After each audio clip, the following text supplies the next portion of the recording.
बहराइच में फिर लौटा लंगड़े भेड़िए का आतंक।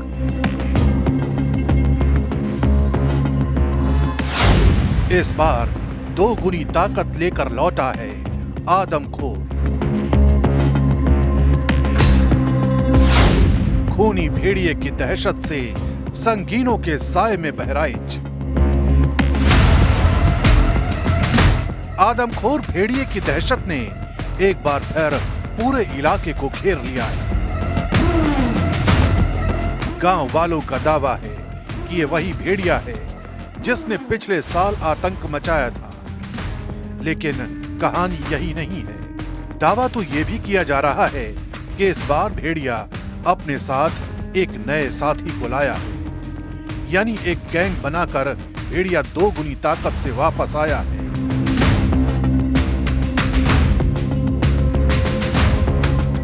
और यही वजह है कि दिन हो या रात महसी तहसील के लोग बेचैन हैं, क्योंकि उनकी रातों की नींद को भेड़िए की दहशत ने हवा कर दिया है।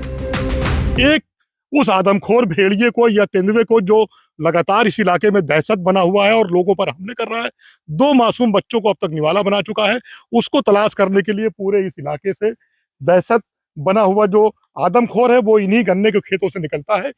उसको पकड़ने के लिए पूरी तरीके से प्रशासनिक अमले ने तैयारी कर ली है। इस बार 9 सितंबर को पहली वारदात हुई, 12 सितंबर को दूसरी, और अब तक 4 मासूमों की जान जा चुकी है। कई लोग घायल हो चुके हैं, जिनमें बुजुर्ग महिलाएं और छोटे बच्चे शामिल हैं। देखिए, ड्रोन कैमरे लगाए गए हैं, उसकी तलाश की जा रही है और लगातार उसको पकड़ने का प्रयास किया जा रहा है। इसी वजह से पूरा प्रशासनिक अमला लगा हुआ है, फॉरेस्ट विभाग की टीमें लगी हुई हैं, लेकिन वो चालाकी से चकमा देकर भागने में भी कामयाब है और लगातार हमले कर रहा है। हर घटना दिन दहाड़े, हर हमला घर के पास से, जैसे कोई छाया हर वक्त पीछे लगी। लगातार स्पेशल टीमें बुलाई गई हैं दूसरे अन्य प्रदेशों से, जो थर्मल ड्रोन लेकर आए हैं, और तमाम सीसीटीवी कैमरे लगाए गए हैं और तमाम तरह के हर संभव प्रयास किए जा रहे हैं कि उस आदमखोर को पकड़ा जाए। फॉरेस्ट विभाग की टीम लगी हुई है। आप यहाँ पर कब से ड्यूटी करते हैं?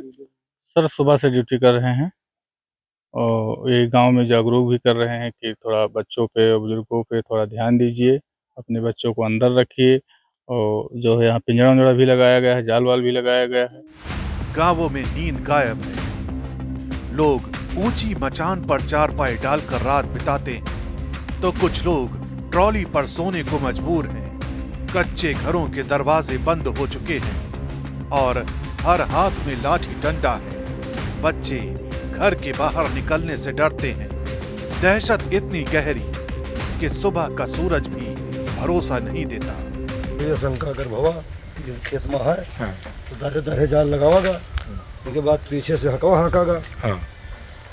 अगर है तो निकला, नहीं है तो नहीं निकला, फिर उखाड़ के चल दियागा।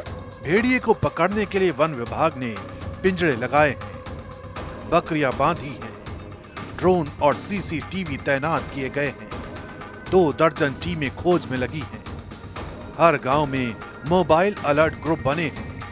पर सवाल यही है, क्या शिकारी इंसानी चालाकी से मात खाएगा या और शिकार गिरा देगा? वो इन्हीं गन्ने के खेतों से निकलता है। इसके बगल में घाघरा नदी की कछार है और उसी इलाके से ये गांव में दस्तक देता है और लगातार जो है इंसानों पर हमले कर रहा है। मासूम बच्चों को निवाला बनाने वाला आदमखोर, उसको पकड़ने के लिए पूरी तरीके से प्रशासनिक अमले ने तैयारी कर ली है। और ये जो कछार का इलाका है, इसके करीब में आप देखिए कि जो है वो जो है एक पिंजड़ा लगाया गया है और इस पिंजड़े के अंदर एक बकरी का बच्चा लगाया गया है, जिसको कोशिश ये है कि वो इसकी अपनी खुराक की तलाश में यहाँ पहुंचे, इस बकरी को अपना निवाला बनाने के लिए। और डबल जिस तरीके से यहाँ पर कैमरे लगाए गए हैं, उससे उस आदमखोर को पकड़ा जाए। और बहराइच में दहशत का आलम यह हो चुका है कि खुद सीएम योगी आदित्यनाथ यहां होने वाली घटनाओं की मॉनिटरिंग कर रहे हैं। इलाके का हवाई सर्वे भी किया गया है। इस दौरान 2 जानवरों को देखे जाने का दावा भी किया गया है।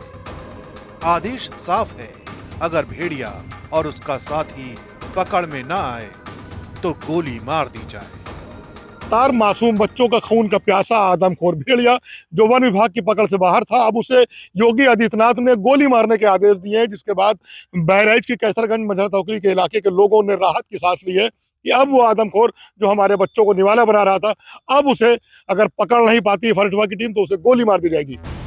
जिलाधिकारी अक्षय त्रिपाठी ने 4 दर्जन के करीब सीसीटीवी कैमरे लगवाए हैं। साथ ही अब उन घरों में दरवाजे लगवाने की तैयारी शुरू हो गई है जिन घरों में दरवाजे नहीं हैं। वन विभाग की 2 दर्जन टीमें लगी हैं।